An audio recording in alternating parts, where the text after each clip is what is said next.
Yeah, greatly influenced by hip hop. I tell people I'm clearly a hip hop DJ, but I don't just play hip hop. I grew up on like a lot of Egyptian lover, a lot of. I learned how to DJ when I lived in California, so a lot of West Coast influence. Watching first time I seen first kind of rap video or hip hop video I seen was like Buffalo Gals, Malcolm McLaren. I was greatly influenced by that. Malcolm McLaren, the world famous Supreme Team, and then of course on a large scale, Jam Master Jay, of course. So yeah, I learned how to scratch before I learned how to mix, and being a percussionist, I take a lot of pride in my scratching and my thing is, it's this thing I call when I'm spinning, I call it blood on the dance floor, which literally means anything goes. Yeah. And that's kind of my philosophy. If I can make it work, if I can sew it together, then I'm gonna do it. I'm inspired by a lot of different music, so that's kind of like my thing when I spin. I like to mix a lot of different things together, sew them together, and it's like making a quilt from different kind of fabrics and stuff.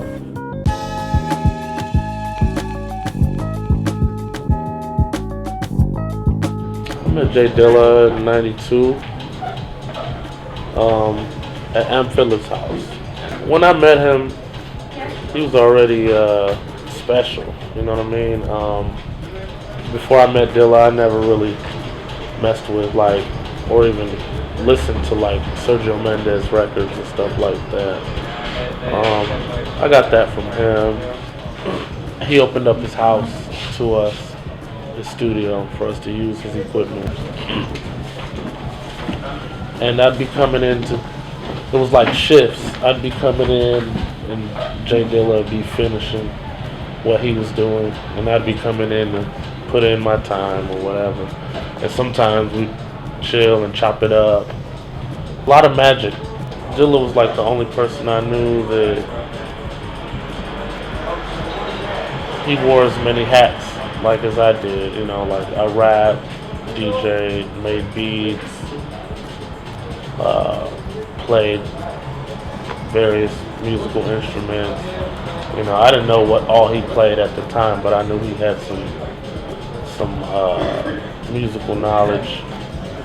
And the thing with JD, even if he wasn't really masterful on the instrument, he had the ability to pick up something and get something and make something with it. He was just really creative.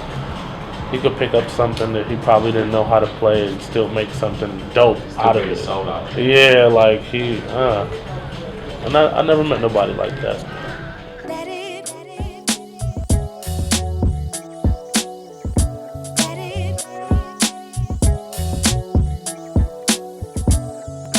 Well, initially, my first release was supposed to be on my own label, and we sent out the promos.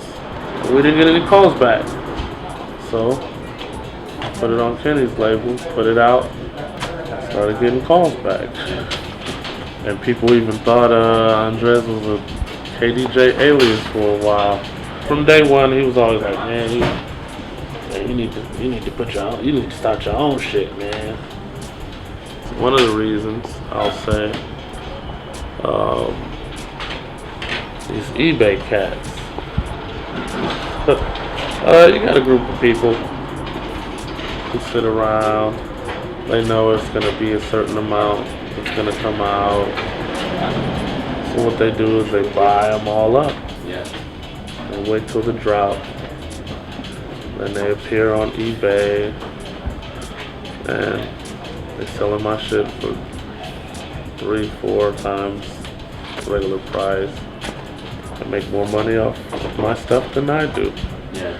I said, well, I need to re-release some of these joints. Yeah. And that's kind of how I started my label.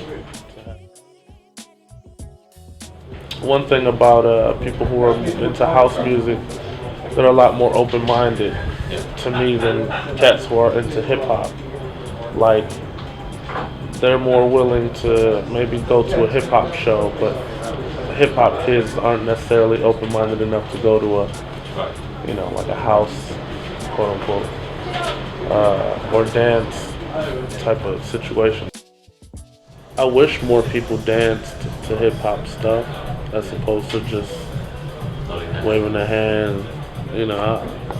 That's cool, but I don't DJ for people to do that. I DJ for people I want to see them dance.